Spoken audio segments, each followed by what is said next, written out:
Las inundaciones en la provincia de Buenos Aires no son novedad. El cambio climático, la falta de obras o las construcciones en lugares indebidos son algunos de los motivos que explican esta problemática. En 1985, Luján y el Gran Buenos Aires se inundaban.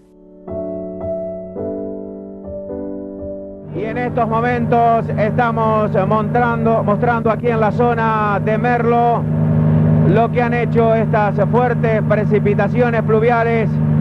En las últimas semanas, las inundaciones afectaron a zonas urbanas y rurales. La problemática no solo es en Argentina, sino también sucede en Estados Unidos y Europa.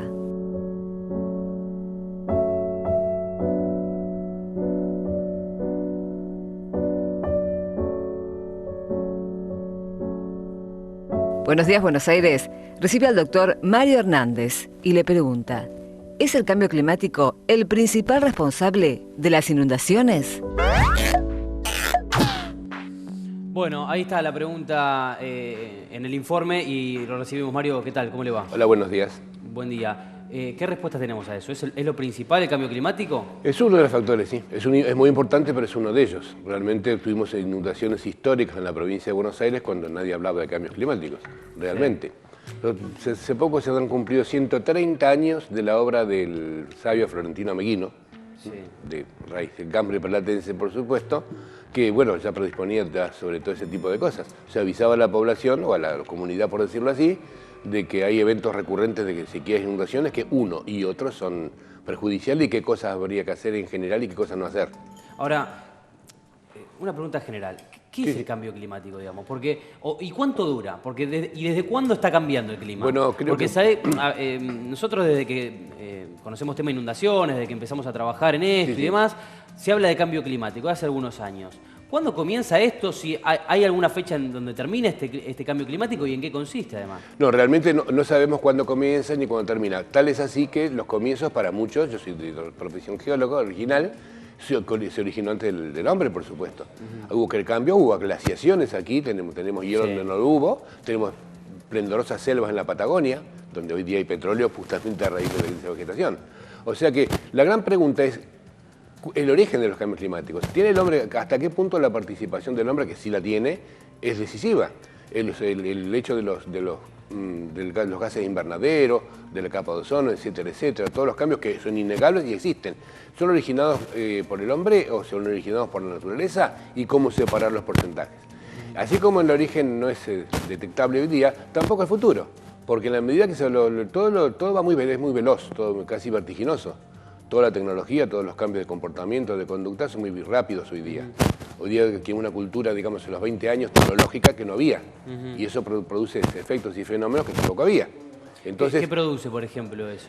Cambios, por supuesto, en la frecuencia de lluvia respecto a las temporadas de clima normal o a las temporadas de clima seco. Sí, inclusive no son estáticas, rotan por todo el mundo. Hay lugares donde hubo, tradicionalmente, el norte de África, el Cuerno de África, por ejemplo, vemos en la televisión de que hay unas espantosas hambrunas y sequías donde hoy día son más violentas que antes. En otros lugares fueron reemplazadas por lluvias. Pero, ¿sabe por qué le pregunto? Hace algunos años, en el año 2007, en esta región nevó, digamos, en la ciudad de La Plata, en Capital nevó. Entonces decían, el cambio climático. Y la realidad es que creo que en 1918 hubo otra nevada. Seguro. ¿Ahí también estaba cambiando el clima? No, hay cambios climáticos que son, digamos, seguibles, monitoreables, reproducibles, y otros que son cosas como spots. Prácticamente son cosas que ocurren una vez, son eventuales, ocurren una vez cada tanto. Diríamos que son curiosidades climáticas. La curiosidad climática es muy importante, pero también lo que nos preocupa a nosotros, los hidrólogos, son los cambios climáticos con tendencias marcadas, que permiten a quien tiene que decidir políticamente una conducta, por ejemplo, qué hacer, el plan de contingencia, no plan de contingencia, lo que frecuentemente se hace menos, dónde el hombre tiene que desempeñar ciertas actividades y dónde no. A ver, ¿y eso cómo podemos desarrollarlo? Es una excelente pregunta, porque ¿cómo se puede? Sí, se puede, restringiendo, digamos, y ordenando los comportamientos de las comunidades, recuerdo, a la posibilidad del agua. Nosotros en el conurbano bonaerense, la mayor parte de nuestra población vive donde no debe. Está afincada en las planicies de inundación o valles de inundación de los principales ríos. De Matanza, de Reconquista, de Arroyo del Gato, de Pereira, del río Luján, del Arrecife, del Areco.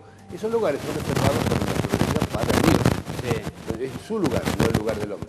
Cuando el hombre se mete allí para hacer agricultura, para vivir, para expandirse, para radicarse como industria, se está metiendo donde no debe. Entonces, cuando la naturaleza hace que el río no supere uno de sus lugares, Claro. crecida, ¿con qué se encuentra nosotros? Los seres humanos metidos. Ajá. Bien, y entonces ahí hay un punto clave, digamos, que es el que por donde deberíamos empezar nosotros, los hombres. Y muchas veces también se habla de lo que no se hace. Sí. Y ahí entran en juego las obras, las famosas obras que se reclaman tanto y que indudablemente tienen muchísima repercusión en lo que termina sucediendo. Seguro.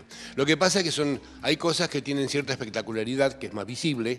Y, por ejemplo, las obras es visible. Vos haces un dique, ordenás como el arroyo del gato. Eso es visible, es espectacular. Pero hay cosas que son mucho más básicas y que no son visibles. No generan atracción. Por ejemplo, para el sector político. Claro. Por ejemplo, es muy visible que hagan un canal, que se haga un puente, que se haga un dique. Eso es sonoro. Pero en cambio, que la gente aprenda, que los chicos en los colegios aprendan lentamente a ver qué es el agua, cómo se comporta, de dónde viene, para qué nos sirve, eso no atrae. Ajá. Realmente. Salvo nosotros, los que estamos trabajando por el mundo científico, en la academia, que lo tenemos incorporado desde siempre, desde que entramos en la universidad.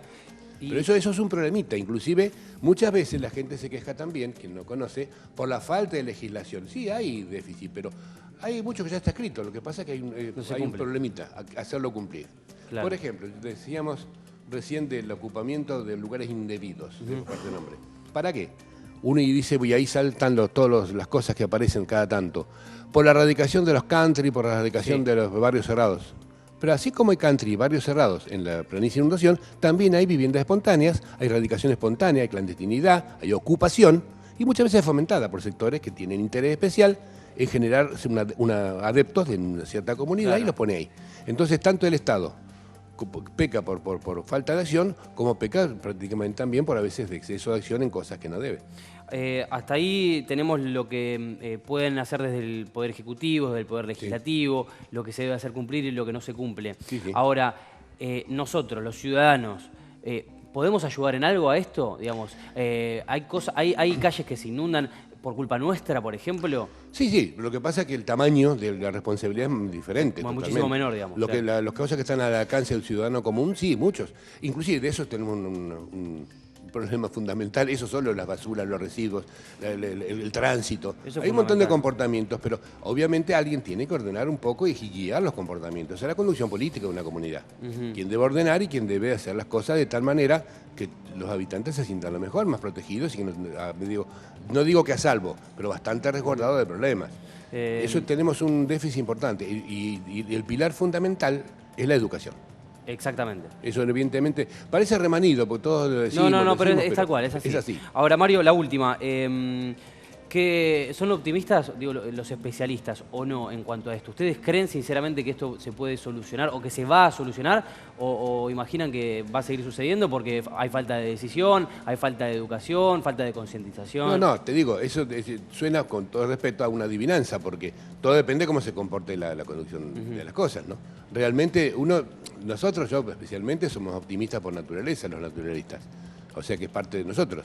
Claro. Lo que pasa es que no somos dramáticos, salvo alguno que otro. Pero realmente uno ve que a veces se plantea que si realmente está en lo cierto o no, porque los comportamientos no se están ordenando como deberían. Esto son cosas que esto salta cada tanto cada vez que se produce. Es como un cromañón, es como un soldado Carrasco.